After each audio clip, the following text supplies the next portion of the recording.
दोस्तों नमस्ते। आपके अपने YouTube चैनल हिटविट में आपका स्वागत है।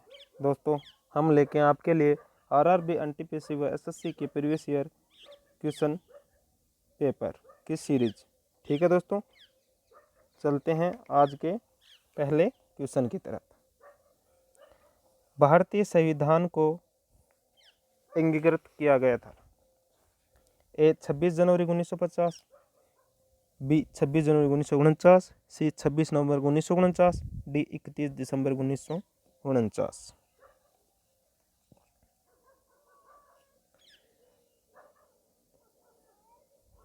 तो दोस्तों इसका आंसर होगा 26 नवंबर 1949।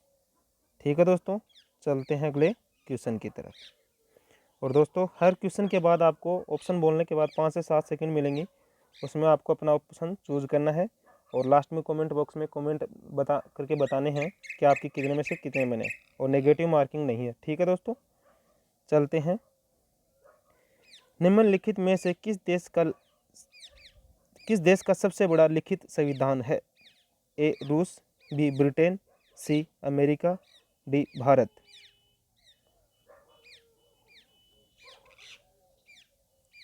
तो दोस्तों सबसे बड़ा लिखित संविधान है वो है भारत का। ठीक है दोस्तों, चलते हैं अगले क्वेश्चन की तरफ।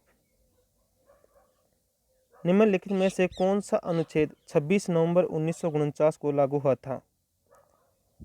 अनुच्छेद 388, बी अनुच्छेद 390, सी अनुच्छेद 387, डी अनुच्छेद 386।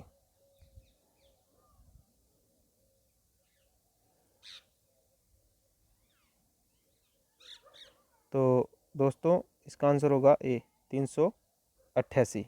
तो दोस्तों वैसे तो अपन के अनुच्छेद 395 है, और जिनमें से 26 नवंबर 1949 को सिर्फ 15 अनुच्छेद ही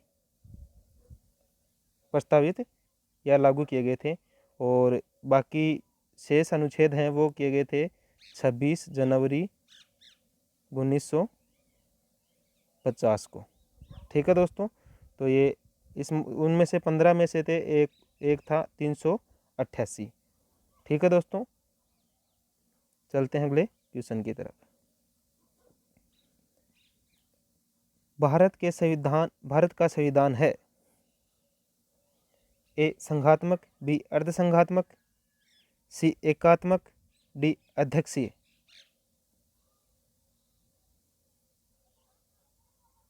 तो भारत का संविधान है वो है अर्धसंघात्मक। ठीक है दोस्तों, चलते हैं अगले क्वेश्चन की तरफ। लोकतांत्रिक प्रणाली के लिए निम्न में से कौन सा तत्व आवश्यक है? ए स्वतंत्र एवं निष्पक्ष चुनाव, बी अवसर की समानता, सी अधिकारों का संरक्षण, डी उपयुक्त सभी। तो दोस्तों इसका आंसर होगा उपयुक्त सभी। ठीक है दोस्तों, चलते हैं अगले क्वेश्चन की तरफ। कैबिनेट प्रणाली में सरकार का महत्वपूर्ण लक्षण क्या है? ए व्यक्तिगत उत्तरदायित्व है, बी सामूहिक उत्तरदायित्व है, सी किसी के प्रति कोई उत्तरदायित्व है, डी कोई उत्तरदायित्व नहीं। तो दोस्तों इसका आंसर होगा सामूहिक उत्तरदायित्व। ठीक है दोस्तों, चलते हैं अगले क्वेश्चन की तरफ। व्यक्ति बदल जाता है लेकिन विधि नहीं बदलती, यह सिद्धांत है? ए संपूर्ण एकाधिपत्य, बी संवैधानिक अधिकार सरकार, सी अलिखित संविधान, डी गणतंत्र।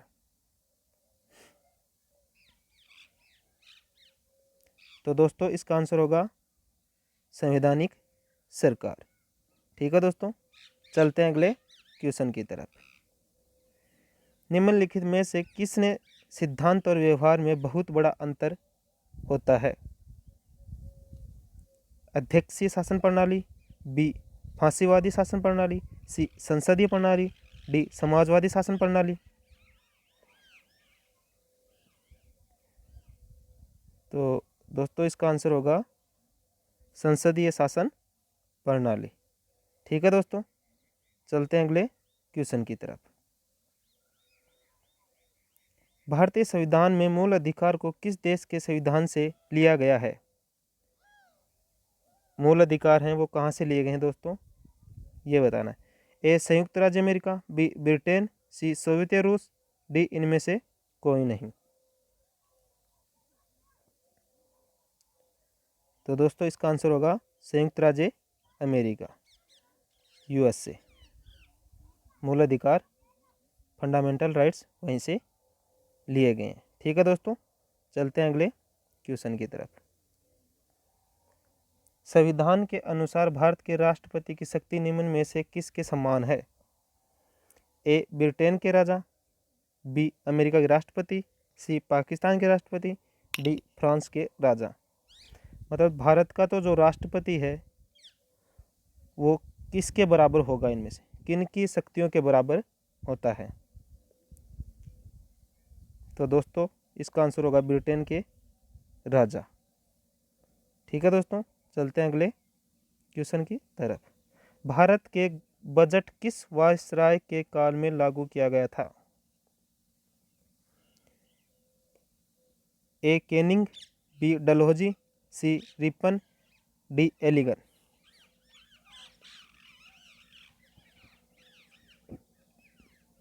तो दोस्तों इसका आंसर होगा कैनिंग।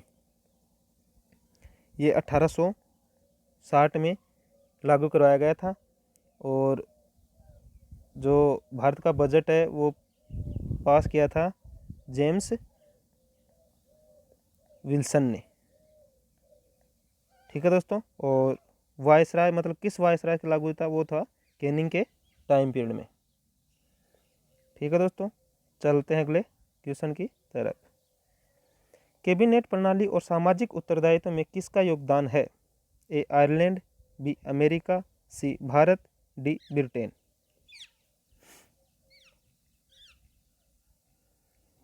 तो दोस्तों इसका आंसर होगा ब्रिटेन। ठीक है दोस्तों, चलते हैं अगले क्वेश्चन की तरफ। लोकप्रिय वीटो के संविधान के द्वारा संविधान में संशोधन करने की प्रणाली कहाँ पर विद्यमान है? ए ब्रिटेन, बी स्विट्जरलैंड, सी रूस, डी भारत। जो लोकप्रिय वीटो है ये कहाँ से संविधान में लिया गया है? तो दोस्तों इसका आंसर होगा स्विट्जरलैंड। ठीक है दोस्तों, चलते हैं अगले क्वेश्चन की तरफ। निम्नलिखित में से किस अधिनियम के द्वारा नियंत्रक एवं महालेखा परीक्षक नामक पद का सुझाव दिया गया था? ए 1909 का अधिनियम, बी 1919 का अधिनियम, सी 1935 का अधिनियम, डी 1947 का अधिनियम। तो दोस्तों इसका आंसर होगा 1919 का अधिनियम।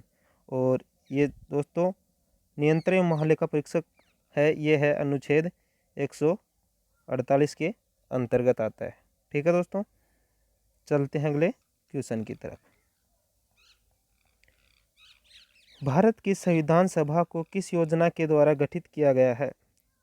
ए वेवल योजना, बी क्रिप्स योजना, सी अगस्त योजना, डी कैबिनेट मिशन।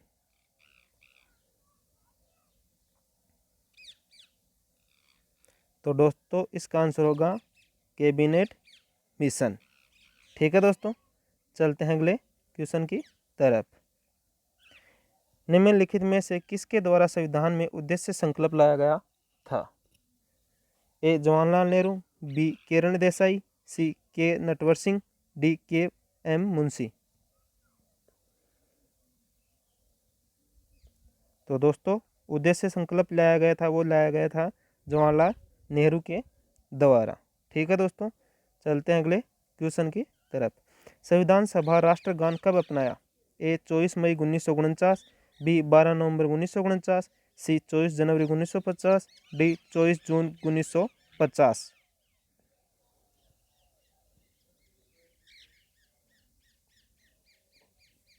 तो दोस्तों 24 जनवरी 1950 राष्ट्रगान अपनाया गया था, जन गण मन। ठीक है दोस्तों, चलते हैं अगले क्वेश्चन की तरफ।